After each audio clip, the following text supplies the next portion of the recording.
Arriving at APL this past summer to participate in an on-site field study with the Modular Prosthetic Limb, MPL, Les Baugh and his girlfriend were excited about the possibilities. Accompanying them is Dr. Albert Chi, who, as part of the interdisciplinary team from the Johns Hopkins Hospital, performed the targeted reinnervation surgery necessary for today's visit. I went into the surgery knowing that he was going to move nerves in my chest. I remember when I first came out from under it, the pain I'd never had. I don't even remember the original being that much excruciating pain, but I imagine part of that my mind blocked out anyway. Les had lost both limbs in a freak electrical accident over 40 years ago and is excited to become the first shoulder-level amputee to have the MPL fully and wirelessly integrated into his body. It started with really intensive training with our pattern recognition system. And what the pattern recognition system is a advanced algorithm that really looks at high-density electrode arrays on the chest muscles, which we've reinnervated, that looks at the almost signature symphony of muscle activity information, and we take that information and translate that to actual movements within a prosthetic. Let's go ahead and see what we have. On this day, Les is being fitted for his socket, which is sort of a body brace that makes the neural connections with the reinnervated nerves, as well as supports the prosthetic limbs. The first cast they did on me for the test socket was all done with electronics. They took like a scanner, and just started walking around my body, and they just painted it on the screen, and boom, they sent it off, and I get out here and it fits. This guy says, no, I can't feel every little dimple and divot that I want to feel. He says, I want to do it with plastic. Great. And this old school is working out so much better than the modern.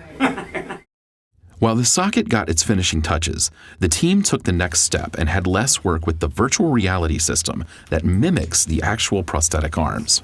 Relax. Let's do some elbow up. Good. Relax. A couple days later, the socket was back, and the arms were attached.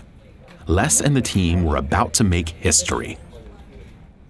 Once the training sessions were complete and they released me and let me be the computer, basically, to control that arm, I just go into a whole different world. I think we're just getting started at this point. It's like the early days of the internet. There's just a tremendous amount of potential ahead of us, and we've just started down this road, and I think the next 5-10 years are going to bring some really phenomenal advancements. Other milestones reached by the team were, this was the first time the MPLs were operated by a shoulder-level amputee at the full 3 degrees of freedom and with over 30 total degrees of motion on both sides, with complete intuitive thought-based control. He has access to all of the different degrees of motion, shoulder, elbow, wrist, hand, but he still needs to select which one he wants to use. So he needs to position the shoulder, then the elbow, then the wrist, then the hand separately and rest in between. Maybe I'll be able to, for once, be able to put change in a pop machine and get the pop out of it. Simple things like that that most people never think of. And it's re-available to me. What we'd really like to be able to do is send him home with a couple of limbs so that he can use them in his everyday life. And what this has showed us is that that's really possible. All of us on this RP 2009 team, regardless of the type of patient we're fitting, are committed to making every effort to see that this ultimately reaches the end user in a way that they can actually utilize it. That's awesome. It's not just the accomplishment, but the opening of frontiers and realizing that there's so much more to learn.